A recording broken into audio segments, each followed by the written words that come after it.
The Freedom Frontier. Isolation Sessions.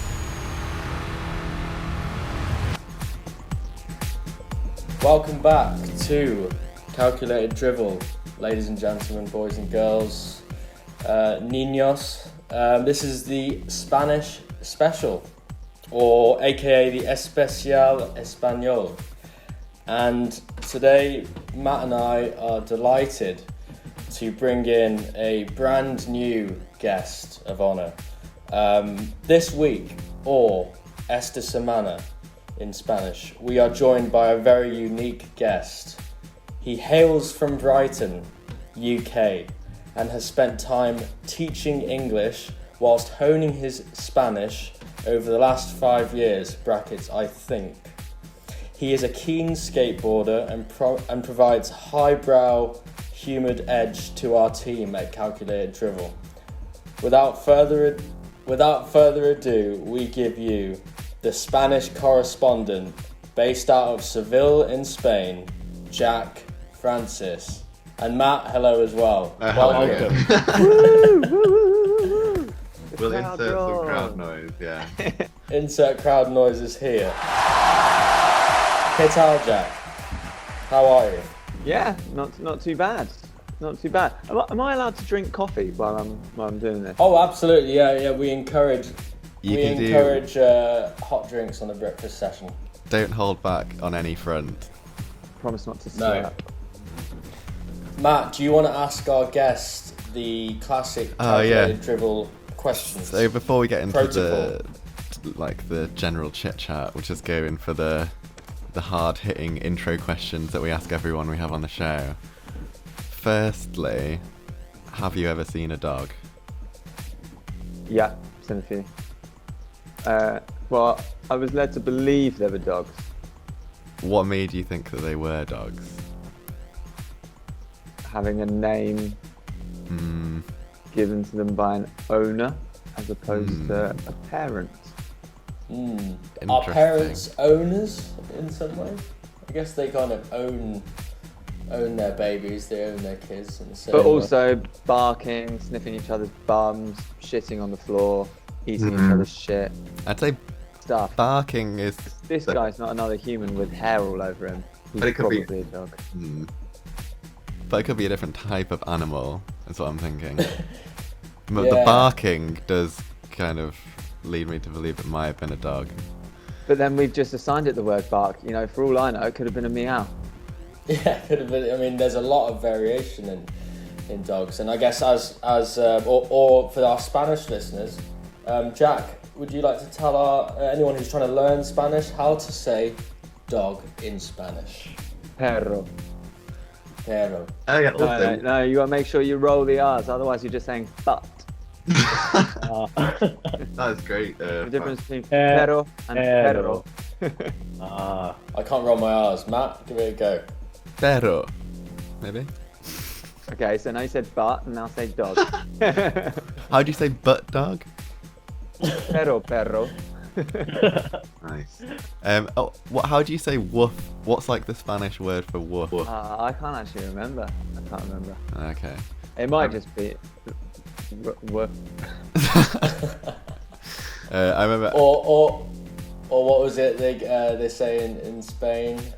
In Spain, is it in a woof? Where you say a woof instead of woof? Wouldn't really say a woof.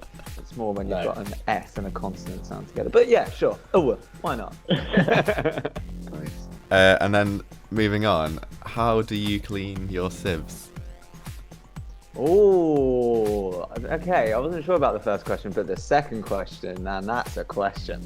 How do I clean my sieves? So what I do is it depends what's gone in it, you know. Yeah. Because I tell you what, if I put flour in it, I'm not getting water anywhere near that. I'm just giving it a good bang and a good shake. I think clean a dry shift. That's the best way to clean a dry sieve of flour. It's the best way to clean a dry sieve of flour. Just shake it out. But if you've you've used it more as a colander than a sieve, because we can all hold our hands. We've all up. been there. We We've have used a been sieve there. we've committed that cardinal kitchen sin. I kind of do this thing where I get all of the main bits out of it by kind of various angles under the water, and then I hold the sieve kind of sideways so the water's running across it, and then I sponge it, and then sponge it all the way across, and then just kind of wash it off.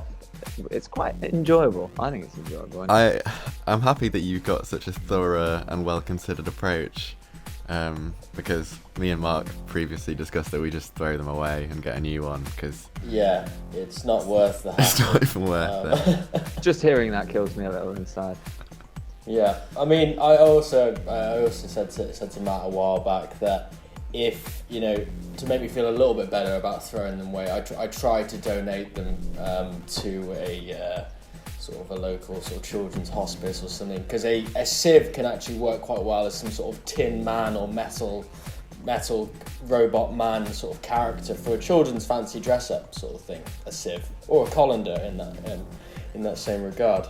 Yeah, but I bet you don't throw away colanders, do you? You only throw away sieves. I don't have a colander, that's the problem. Maybe if I got a colander, that would that would sort of solve all of my domestic issues. Matt, did you have another question for Jack for the warm-up? Not from me. Not from you. I have a question for Jack. This is a new Calculated Drivel Classic question, so we're kind of going through a teething phase with it. Can it be a new classic? Well, we're projecting for it to become a classic. Yeah. So this is kind of sort of testing ground for it. Potential classic in the making. A potential classic in the making. Jack, where in the world would you least like to fish? And bearing in mind you're contractually obliged to fish there, you're paid, but you would not, it's probably at the bottom of your list, and why? Where would I least like to fish? Where in the world? Right.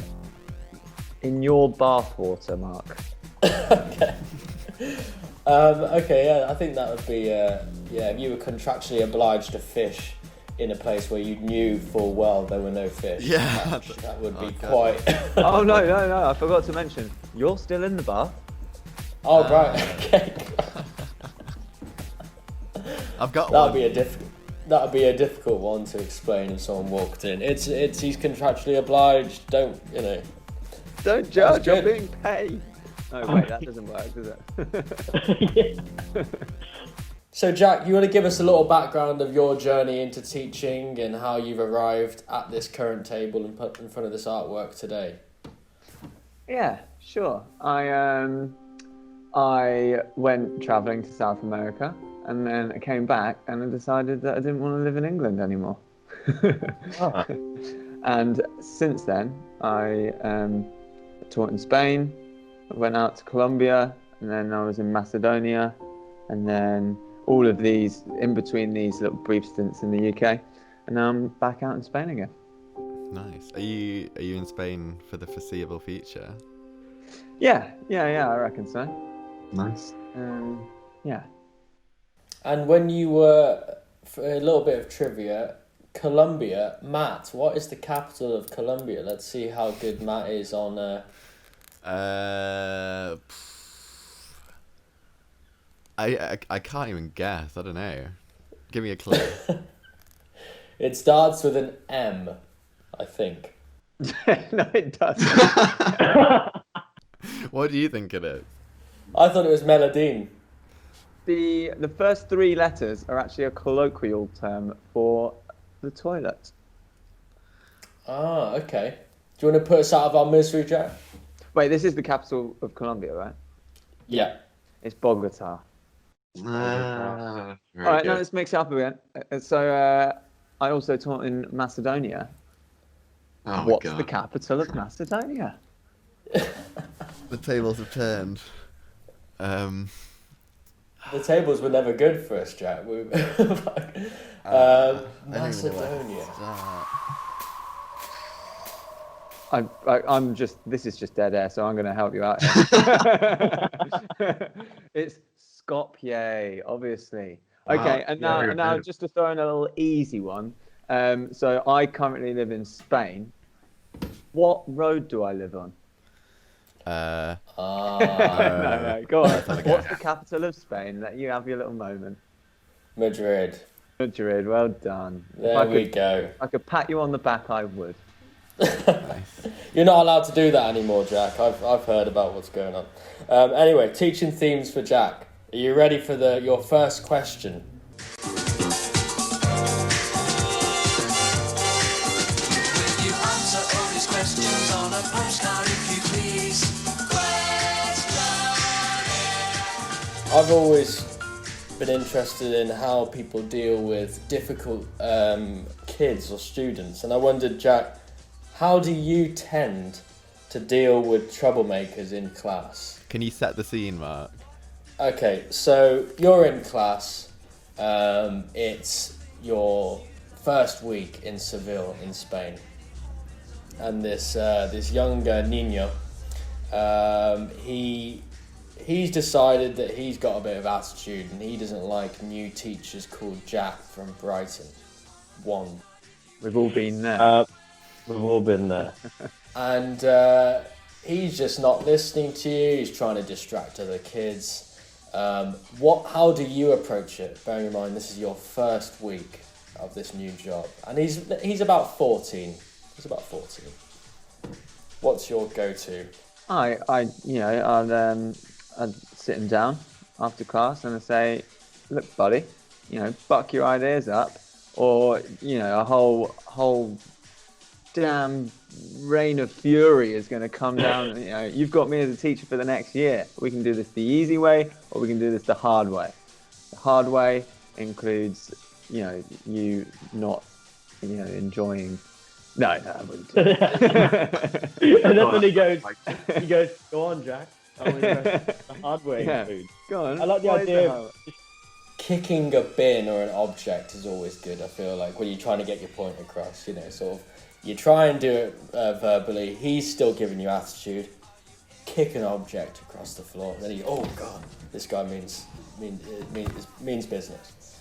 I think it's quite hard for me to answer this question because you're talking about a situation where there's a 14-year-old boy that doesn't like someone called Jack from Brighton, Right.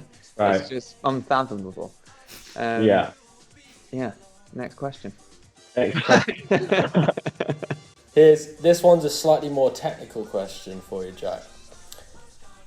Does the hot, dry climate, or clima, if we're talking Spanish, of Seville in Spain make you acutely aware of hydration whilst teaching? And have you ever had any issues with being dehydrated at work? Yeah, well, I always, I'm a keen follower of the colour of my own piss. Okay. Yeah. Is there a technical term for that following or that movement? I would say a urolophile. I am a urolophile. Actually, that would just be loving piss, wouldn't it? I don't love piss. No. You observe it from a distance. Yeah. Yeah. You just I don't know what the word is for that, but if there is one. right in. So I keep an eye on the colour of my pee. Sometimes it gets a little bit, darker than other days, and I think I haven't stayed hydrated today. I need to have a bit more water. Yeah. That's a good tip for the listeners. So any English blokes or ladies who are planning on moving to a hotter climate, and maybe you forget to drink water when you're in England, don't start doing that when you're in the south of Spain, especially in June or July. We want our listeners to stay alive and not have any. So that's a good safety lesson for everyone listening. Bizarrely, I actually wear more clothes when the temperature is higher here than when I'm in the UK. For some reason, when it's 30-degree heat here, everyone still wears trousers. So I'm actually not only experiencing a hotter temperature, but I'm more clothed, which no one wants to hear. What advice would you give to someone who's considering teaching languages? Let's say someone's thinking of going on a similar journey to what you've been on. What would you say you liked about it? What would you say they should be wary of, if And anything? did you know? Were you pretty competent in Spanish before you went traveling and started getting into all that? So the advice would be, don't expect to make much money. And with regards to Spanish, I knew a bit of Spanish when I went to South America. I had learnt Spanish for 3 years, about 7 years before I went there. So it was, to say it was rusty is an understatement. Yeah. But now my Spanish is okay. But I haven't lived in a Spanish-speaking country for about 3 years now. So it's actually so frustrating. People used to compliment me on my accent. Someone the other day said, "Yeah, you have the accent of a giddy," which is like the Spanish mainland equivalent of the word gringo. You know, Right. it's paella eating, shorts, sandals, socks, sangria, sunburn. And Troublemaker. A compliment. yeah, exactly. And then, I know loads of verbs, but I just can't conjugate them correctly. It's a nightmare. It's the conjugation and all the verb endings and the masculine and the feminine and different adjectives. It's a tricky language, Spanish. You're teaching English, right? Yeah, Or are you just teaching in yeah, general? no, I teach English, and when I'm Okay. teaching, I speak English. You know, I say the odd bit of Spanish to the really young ones if I want to really put the fear into them. Yeah. But otherwise, it's all English, which Yeah. does me absolutely no favors whatsoever in terms of learning Spanish. And I live with a Spanish guy, and he doesn't. So I live with an English guy. He doesn't really speak any Spanish.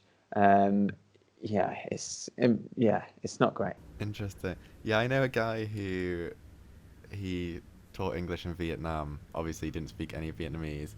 None of the people he's taught spoke English, so the vibe of the room just sounded quite interesting. Just forcing a language upon people and trying to hope they understand what you're going on about. Yeah, so I mean, sometimes it's not the worst thing. It means you're constantly speaking English. You make sure that you speak English in a way that they can understand. They have an hour where they're constantly exposed to English, as opposed to having an hour where you've got someone dipping in between Spanish and English. You try and get them to only speak English to each other. Sometimes I think it was one of the things you need to keep in mind when you're teaching English. Just actually speak English. What's the point of letting your students speak another language? Yeah, that's a good point. I went to a Danish lesson. I studied Danish for 6 weeks before I gave up, and that was the same vibe where the guy teaching only spoke in Danish. And on the first day, I remember he walked in, everyone was in the class, sat down. The guy walks in and just starts speaking really quickly in Danish to everyone, and everyone just looks at each other being like, is this the advanced class or something? No one knows what the fuck's going on. And then I think it's such a skill as a teacher to be that persistent without getting anything back from your pupils. But yeah, he did it, and I guess after a few weeks it got a bit easier, but it was so intense for the first couple of weeks.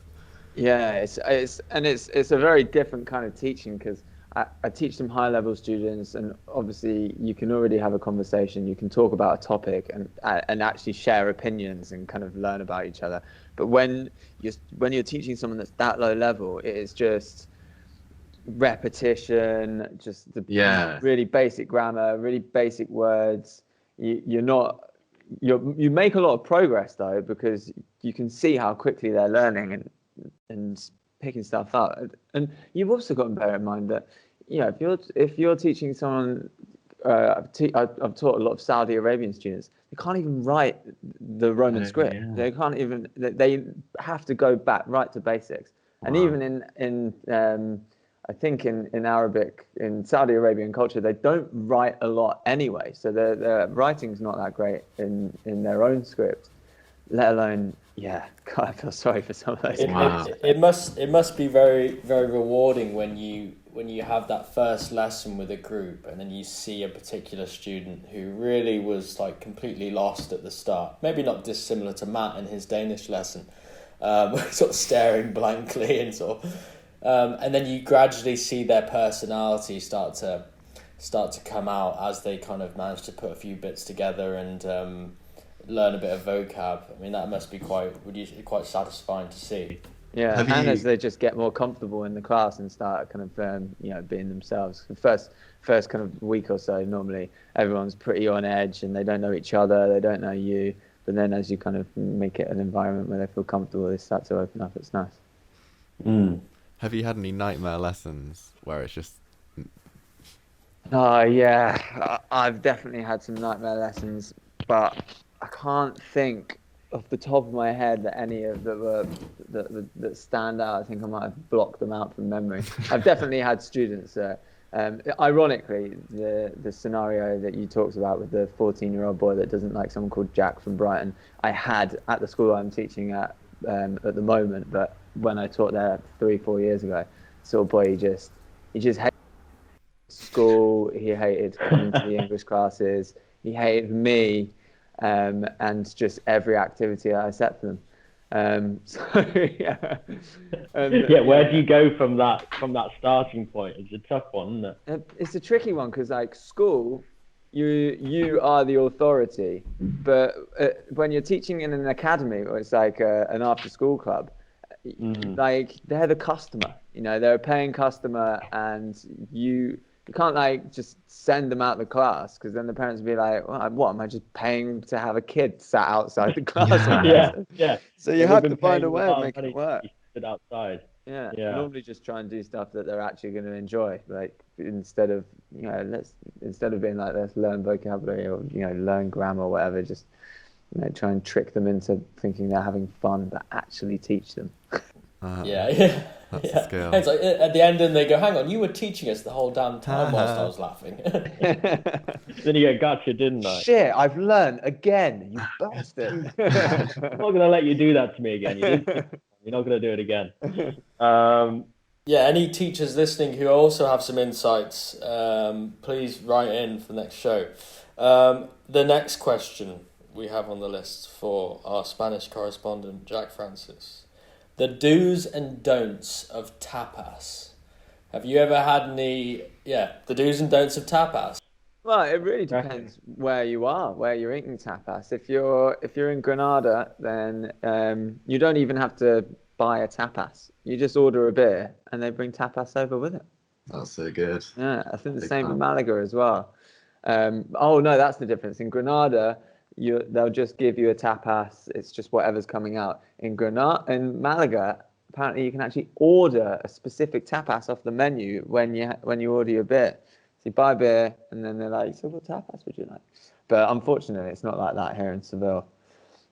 No. What's your top three? My top three at the moment. We had some good ones yesterday. So. Carillada, which is like pork cheek, in a kind of like quite a rich, it's like a kind of stewy sauce. How would you pronounce that again, Jack? Carillada. That's damn good. And then yesterday, right? So I want to make a proposal to the calculated dribble world. Okay. We're listening. Pigs in blankets at Christmas. I am going to revolutionize them for you. Hit us. How so? Get rid of the cocktail sausage. It's normally just processed shit. It's not the best sausage you're ever going to have. Put in a fucking king prawn. Oh my God. Wrap a king prawn in bacon. It is... Wow. Delightful. A miniature surf and turf. Yeah. Imagine if, just from the perspective of the prawn, it'd be the thought, the prawn, like, whilst it's in the sea, imagine if it had a dream one day I don't know if fish. I don't know if prawns dream, but if anyone, any experts, please correct me if I'm wrong. Living in a world that's not salty. Yeah, living in a world where you end up wrapped Bacon's very salty. Yeah, exactly. with the prawns being wrapped in. With the prawns in. What's the name of this, by the way? Pigs in blankets, prawns in blankets, or have you got another name? Name for it. Grollitos de gamba con bacon. Ah. It's like little rolled up things with bacon and prawns. I like it. It's catchy.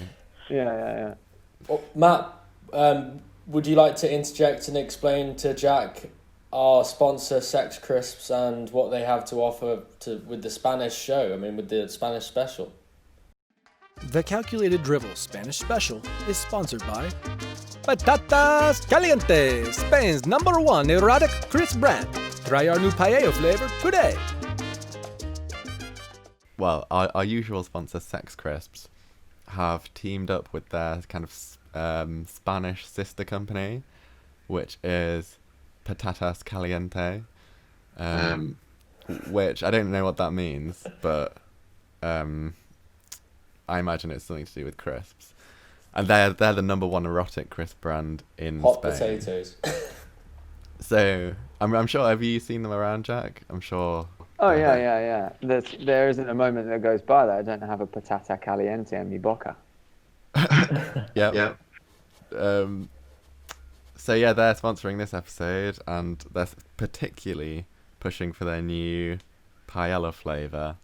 But yeah, I mean, if you've got any suggestions of any kind of Spanish influenced crisp flavors, then I'm sure they'd be all ears. Well, they're a big fan of ham and cheese crisps here, and I am not a big fan. But they got this really good flavor called campesina, which is like farmyard crisps, and it's like that farmyard flavor. Campesino means peasant, and Peasant crisps. yeah, they're peasant crisps. That's not what I'm suggesting. Sorry. Is that peasant The flavor? sexiest crisp in Spain. Peasant. I mean, I think I mean, they haven't been on the show yet, but the CEO of Sex Crisps, the guy who founded it all, is incredibly posh. So I think he might even be persuaded to get involved with some kind of peasant flavor as some kind of dark.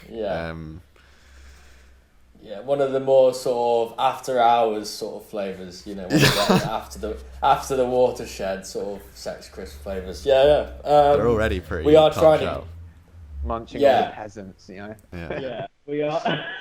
I'm trying to get in contact with Nigel Spudsworth, but it has been a bit of a nightmare. Just admin-related stuff, people off with furlough. He's a busy guy. Yeah, I mean, Matt and I had to close the office in London, so we've been doing it remotely. But you know how it is, Joe. Yeah, it's an interesting one. And my final question before we let Matt take the reins. Good things to shout at a Spanish football match to blend in as an expat in Spanish. So, obviously fucking ref would be a good one in England, but what would you recommend for, say, Matt if he were to go to see Seville play? Is there a Spanish version of Specsavers that you could suggest they go to? Not that I'm Vision Express. I think just the classic Vamos! Vamos, a good one. Yeah. And then insert name of team. Vamos Sevilla! Or Vamos Real! Or, yeah.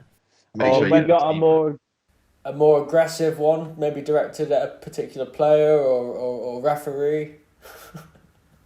You could just shout an expletive. What is that word that I'm looking for? Expletive. Expletive. That's the one. Yeah. Of which I can offer a whole range. It depends on which one you're. What kind of mood you're in. Yeah, you could just shout, "Joder, Ronaldo." Mierda. Yeah. Exactly. Yeah, you get the gist. It's football. You just shout stuff. Yeah, they don't have to be You don't coherent. need to try and fit in. No one's listening to you. They're just listening to the shit they're coming out with. Matt, what we got? Alright. What have we got next? Do you want to take us on to I that? Was reckon- teaching questions with Jack. We are... let's make it more collaborative and get you involved, Mark, for the skateboard quiz. So, Cue the music. Dun-dun, dun-dun, dun-dun, dun-dun, dun. It's a skateboard quiz. It's a skateboard quiz. Dun-dun, dun-dun, dun-dun, dun-dun, dun. It's a skateboard quiz. It's a skateboard quiz. Yeah? Perfect. Great. Alright, sorted. So, this quiz, it's 6 questions. Each is based around a skateboard world record. So, we're going to take it in turns. Each of you guessing first. But I think, so you don't cheat and just choose like one higher than the next person, I think have your answer in your mind, because I don't want any funny business. So they're all about different tricks. So the way I'm going to do it is, whoever I'm asking the question to, if you could explain to the world listener what that trick is and kind of how difficult it is, what it involves. And then also maybe if you could give tell us how many or how high or whatever you think you could do, and then give your answer of what you think the world record is. This is going to be embarrassing for Mark then, isn't it? There's only transition in there. Okay, so we'll start easy. I say easy, they're all obscure. What is the record? We'll start with you, Jack, to answer first. The world record for the most consecutive ollies. Would you like to translate this one, Mark? When Matt asks for the world record for the most consecutive number of ollies, an ollie is not a friend of yours who you don't speak to anymore. It is the act of jumping into the air with the board. All the wheels come off the ground. All 4 wheels leave the planet briefly.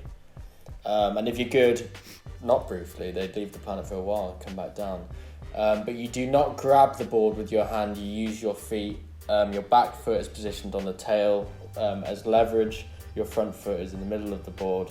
You snap and put pressure on the back, and then you slide your front foot up, so it's almost like a weird jump, but it brings the board in the air. And then I'll pass it back to Jack. So this is the most number of times you can do that successfully without getting off the board. What do you think? God, it's going to be a crazy number. Do you want to count us in, Matt, and then we both have to say the number similar time? I just think you keep yours in your head, but you're not allowed to change it, and I'm gonna trust you. Right. Okay. Yeah. I was away with the fairies then, thinking about how many you could do. I've just counted how many I could do, and it would be 107. Interesting. Okay. And what do you think the record is? 107. Oh, right. You think you could get the world record? Okay. And Mark? I was thinking like 215. Okay, I can tell you the record is 302. So Mark takes it. Wow. 302 by Nicholas Drachman in Providence, US, 14th of October 2018. So it's quite a recent one. Okay, next one. It's kind of similar in terms of consecutiveness. It is the most consecutive kickflips. Well, firstly, Jack, can you explain what a kickflip is for the world listener? Very similar to an ollie, all 4 wheels off the ground, but with one rotation towards the body of the person who is doing the action. So it kind of spins all the way around and lands back on the wheels. Spins around towards you. Yeah. On its axis, on a lengthways axis, sort of rotates 360 degrees. Yeah. No. What do you think? My guess for it would be less than the ollies. I'd probably say 185. Okay. And Jack? I mean, I'm going to go with 107 again. I think it's a good number. All right. And what? Just out of interest, what do you think you guys could do? I've Consecutive. I've tried it before, and I think I've probably hit about 6. Not bad. I've tried it before, and I've probably hit, on a good day, 2. Nice. So, I found this quite surprising, and am I right in thinking a kickflip is significantly more difficult than an ollie?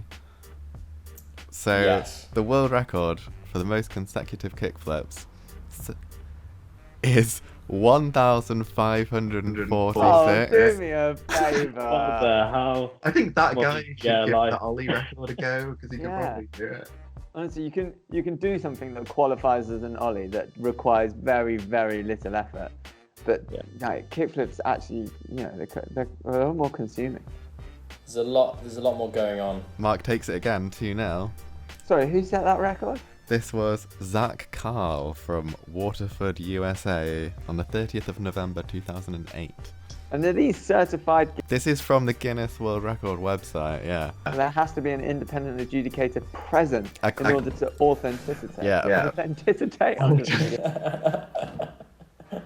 Yeah. It gets more mental. All right, next question. Highest ollie. So we've covered what an ollie is. But yeah, I know who this is, unless it's changed. Yeah, what are we measuring in? Are we measuring millimeters? We're feet, meters, measuring in centimeters. centimeters? is it my turn to go first? Yeah. I'm going to go with 187 centimeters. Interesting. And Mark? I'll go for 165 centimeters. Oh, Mark steaming into the lead. 114.3. It's not as high as you thought. 114. Yeah. Yeah. You think you I could mean, do your one, that? Jack. Your one, Jack, was over 6 feet. Is it over 6 feet? You did 180 something centimeters. 100 centimeters is a meter. 100. Oh yeah, 100 Oh, yeah. centimeters is a meter. That's That would be right. absolutely mad. Imagine that ollieing over a 6'1" person. Yeah, I really did not. I should have stuck with 107. That's what happens Yeah, when I you don't would've go with won. 107. Yeah. 187. What was I thinking? Was that Danny Wainwright? Well, I've got Aldrin Garcia, who I don't think's a professional, but he's just very good at ollies. Okay, this is where it starts getting a bit more mental. The longest manual In time or distance? in distance. Okay, and can you explain what a manual is first? It's in layman's terms, it's a wheelie. Yeah, so you're balancing on 2 of the 4 wheels. Correct. And you Okay. can have either a nose manual or a normal manual. The nose manual's the more interesting looking front 2 wheels. Yeah. So we're measuring this one in meters. Is it my turn to go first? Yeah. Yeah. I would say longest manual in meters, 1,000 meters. Interesting. That is a kilometer.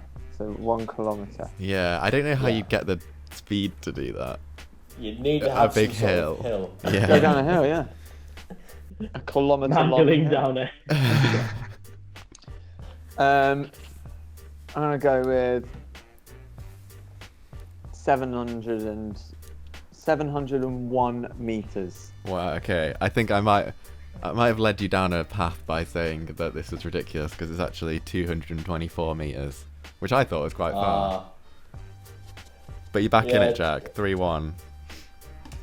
It's good that we're aiming high, Jack, though, because when you go out for a skate, you're going to be trying to aim for a kilometre manual. You know, you got to aim high, right? 200 meters for the longest manual. That doesn't seem very impressive. What do you reckon you could do? I reckon I could probably do at least 100 meters. Yeah. Such a long way. Okay, continuing on the manual theme. The longest stationary manual, so in time. All right, this is. I actually think that this is more difficult than doing the one And that's moving. moving. Yeah. I agree. Yeah. It's I Jack to would go say first, I think. Jack, you go for it. So we're talking time. We're going to measure this in seconds.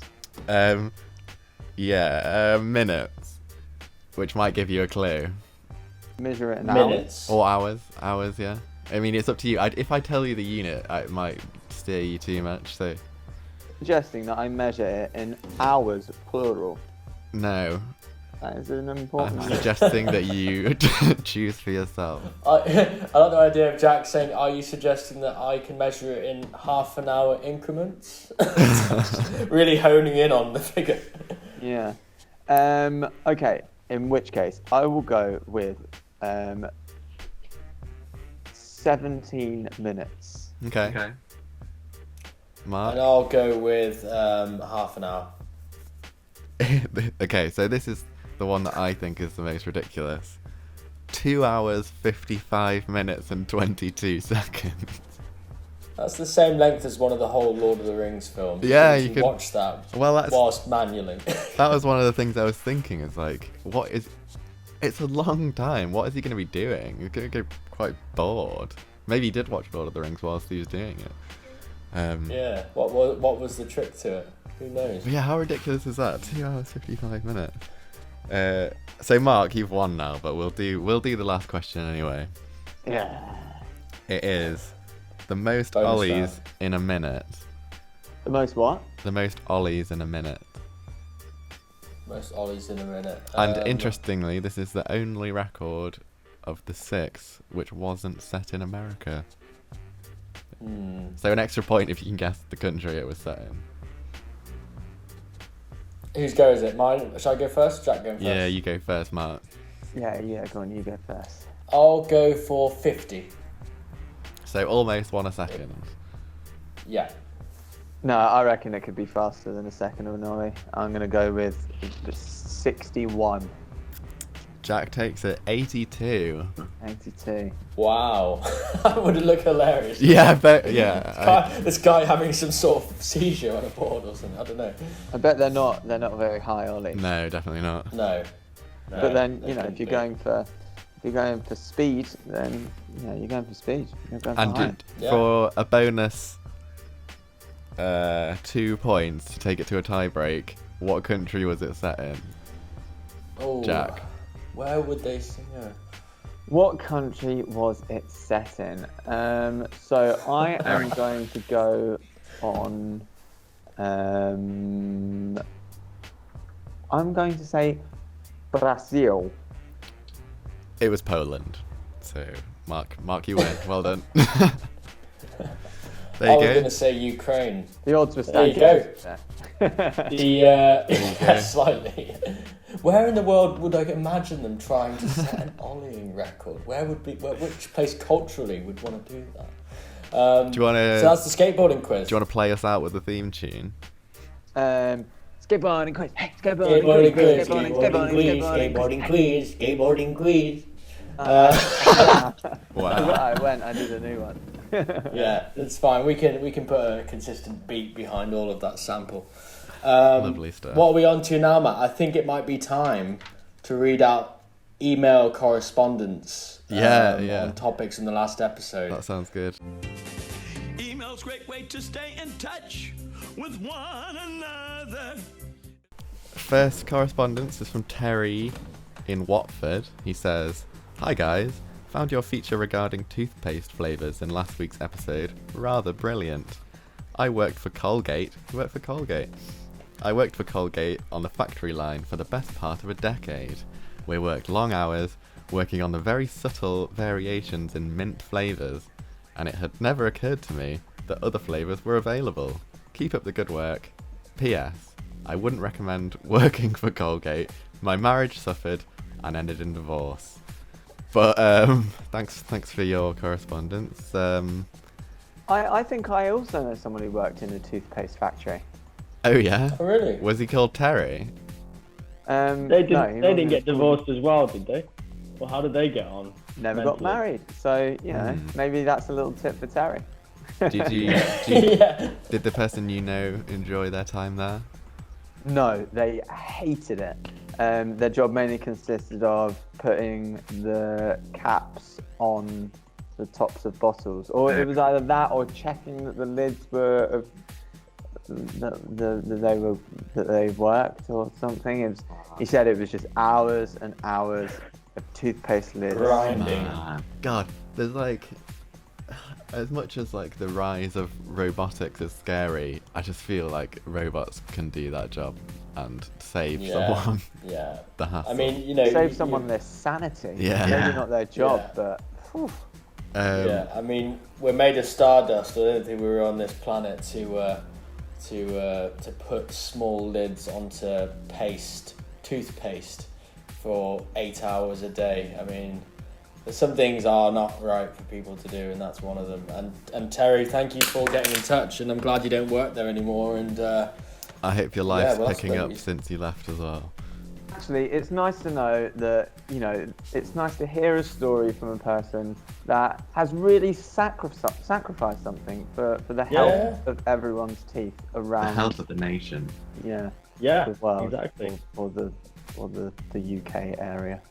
Yeah. Next one is from Susan in Hove. That's where you live, Mark, isn't it? Do you know? yeah. Do you know a Susan? I don't know Susan, but I guess she's a local listener. We could call her an LL. She says, oh yeah, this is referring to Mark's question last week about, what was it, the worst things to put in a fruit salad? Yeah, for Donald Trump, if you could make a horrible fruit salad and force him to eat it, what would you? Yeah, so Susan says, I regularly put tomatoes in my fruit salad. How dare you speak negatively of them? So that's, yeah, thanks for your input, Susan. But each to their own. That was verging on hate now. Yeah, I know. We I read it know, all yeah. out. I feel abused after that one, Susan. She's local. She's a local girl. And there's a few more to read out. Sounds quite good. Tomato and a fruit salad. Oh, it depends And what the other technically fruits tomato is are. a fruit, so, you know. Yeah, it's one of those fruits that you kind of don't believe is a fruit for some reason. It's just like Yeah. you know, as a child, you never quite agree with your parents when they reveal that to you. You're like, feels like a vegetable. Shall I read out some of these other ones? Yeah, go for it. Matt? Any ones left in the inbox? So this one is on the topic of egg yolks. Last week, Jack, we discussed huevos for the Spanish listener, and we discussed world records for the number of egg yolks, and some of the numbers were quite surprising. And this person's Was it written 9, the record? 8 or 9? It was like 8 or 9 yolks in an egg, which Madness. we found quite disturbing, actually, Jack. And this chap, Will from Tunbridge Wells, who got in contact last week as well, he said, I once had a double yolk egg. Wow. I mean, Will, thanks for that one, Will. Most of us have.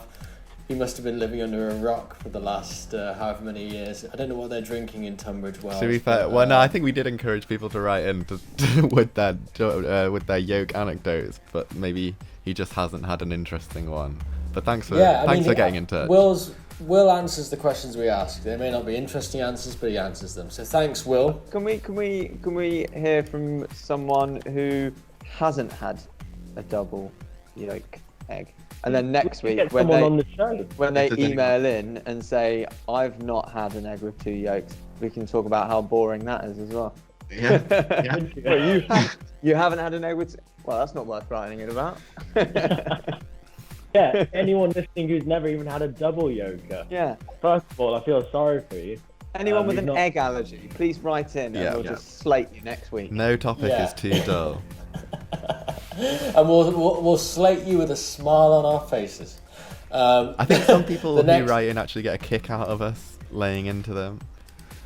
Yeah, there's some weird fetish sort of Yeah. thing going on. I don't know if that's I think it's the Sex Chris related. has It brought a lot might of be. kind of fetish listeners to us, but Yeah, Yeah. we'll take it. We'll take any listeners we can They're get. Massa crisps. nice. Yeah. Nice. And then on this one, this one is about current affairs, which was a feature we're thinking of bringing in. And this person says, well, this is Fernando from Bakewell here. Hi guys, I'm having an affair with my hairdresser. He's taking current affairs literally the way we were. Brilliant. I'm having an affair with my hairdresser. It's great, and I would highly recommend it to anyone who's thinking about giving it a go. Please don't reveal my name. Shit. Hopefully that was an alias, Fernando. We didn't. Yeah. Please don't reveal my name. Wouldn't want my wife to find out. Love the show. Keep up the good work. I'm sure there's loads of Fernandos in Bakewell. There are lots of. I mean, I've got a friend. Well, actually, no, he's called Fred. Actually, got to call him back. So thanks, anonymous person, for that. Good luck with the affair. The hairdressers are opening again come 3rd of December, so you guys will be able to catch up on some lost time. And our final email correspondent, and this is on the topic of fishing, or how do you say fishing in Spanish, Jack, actually? Pescado? Pescar, I think. Pescar. This person, Sarah, said this is where she would not want to fish. She said, I would least like to go fishing in Stockport. Awful place. Oh, my flatmate's Sarah. from Stockport. Is it an awful place? No, just terrible fishing. Just terrible fishing, yeah. And there you go. That's the end of the email correspondence for this episode. Everyone, please keep your emails coming in. Good batch of emails then. Yeah. Good little batch of emails. We don't fit. We're like we read them all. We don't get a chance to read all of them out, but whatever's on your mind, let us know. Yeah. No topic is too dull. No topic is too small. No topic is too big. Just send anything in. You know, just Yeah. it's good. I like it. We really need to set up that PO box so people can send in physical, like maybe fan items. Yeah, I mean, once we get to the point where we do this recording live in the new year, hopefully, well, not hopefully, we will, in person, I'm thinking of trying to get a fax machine, and we see that people can fax us in live on the show, which could be quite fruitful. Nice. We are now moving on to chicken chat, or this week, pollo hablo. What could you say? Chicken speak, or how would you say chicken chat in Spanish? Yeah, I know. Hablo pollo, I like that. Chicken chat. Chicken chat. Chicken chat. Chicken chat. Chicken chat. Chicken chat. Chicken cut. Chicken chat. Hablo pollo. Right. Hablo pollo. Or pollo hablo, whatever. Yeah, I like Hablo. Can you just? I'm just going to. Basically, I wanted to put a Spanish twist on the feature for this week, but I very much struggled to find any interesting, specifically Spanish chicken-related facts. So, Well, Yeah. you know what? I've got a nice little Spanish chicken-related fact for you. Well, Go please. for it. So they chicken nuggets out here. They call them lagrimitas de pollo, which directly translates to little tears of chicken. Little Oh, chicken God. nuggets. Little chicken Ah. tears. And how do you What? say that again, Jack? Lagrimitas de pollo. Lagrimitas de pollo. And what are they? Little tears of chicken. Or what, No, sorry, chicken nuggets. they actually they show very emotional footage Comes to, with a little side of it looks like water, but it's actually the tears of chicken. and it's And you dip the chicken nuggets in the tears. Little salty quite dip. salty, yeah. Yeah. Okay, so I I am about to post 2 images of 2 different types of chicken on our Skype call chat, and it's very simple. Which one is the British chicken? Which one is the Spanish chicken? We'll post it. We'll put these up on the YouTube thing as well. Okay, Yeah. that is so easy. One of them just looks incredibly. In fact, I'm pretty sure there's a chicken that looks just like that around the corner from me. Next A door. neighbour of yours. Yeah. Just to clarify, these are cockerels, aren't they? I mean, it's just what came up on I like the Google. idea of you not knowing that. I mean, yeah, maybe. It's called Andalusian chicken. And that's where I am, Andalusia. No, they I told you. say you I should. told you he lives round the corner from me. That particular one. Yeah. Yeah, that's Recognise that bloke. So we're going with which one, Jack? Oh, sorry. I thought this was another competition. It's the one on the right. The one on the right. Okay, is, yeah. But I think I was saying this to Mark earlier. It just looks so much more like a chicken than a chicken. It just something about it. It looks like a drawing of a chicken almost. The one on the right. yeah. I don't know. I think the one on the left looks a bit more classic chicken. It's got a little bit more size to it. A bit more plump. Yeah. It's, you know. I think the Spanish chickens, and correct me if I'm wrong here, I mean, you'll know more than Matt and I on this because you've got a neighbour, close friend who is a Spanish chicken, apparently. Sworn enemies. Oh, God. Oh, you guys don't talk anymore. Do you want to go into that or rather not say? Well, every time I see him, I just shout little tears in Spanish when he gets to him. Oh, no wonder he so hates you bully him. He hates me because I bully him. Yeah, he kind of looks more the black chicken or the pollo de negro. Would that be correct way of saying black chicken? Pollo negro, yeah, sure. Yeah. See? He looks more lightweight, quicker on his feet, and more suited to the heat of Spain. That would be my analysis. Yeah, interesting one. Yeah, a larger surface area to volume ratio, therefore allowing heat to dissipate more easily. Nice. Exactly. So there you go. That's it for this week. It's very short and sweet. That's this week for Chicken Chat. It's a pollo de hablo. But, well, first of all, I want to say a very special muchas gracias to our Spanish correspondent, Jack Francis. Thanks for coming on board for the first episode of, the special episode. It's been an absolute pleasure. You should be receiving a bumper pack of Patatas Caliente in the post as your fee. Nice. Yeah. Yeah, we agreed to pay our correspondents in product rather than cold hard cash because as people know, Matt and I, we had to furlough some members of staff, didn't we, Matt? And it's uncharted waters. Yeah. I would call it. Patatas Calientes are, hot commodity, so I'm happy to receive them. Will you be having a Spanish Christmas? Me? Yeah. Oh, No, well, or Mark. no way. Yeah. Oh, right. Yeah, the guy in Spain. Sure. No, I'm going to be going back. My girlfriend's still back in the UK. She's been kept over there with work. So, and I've got a new niece. I have a 1 week old niece. I'm looking forward to seeing.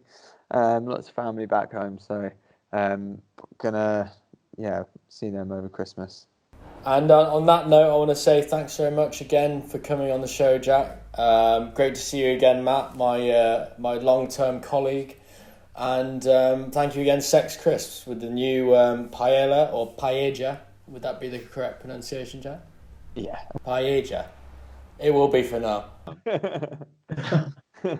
Good to see you guys. Yeah. Good time, Jack. Nice See you, one. man. See you later. Take it Boys, in easy. a bit. Hasta luego. Calculated Drivel. The Freedom Frontier. Isolation Session.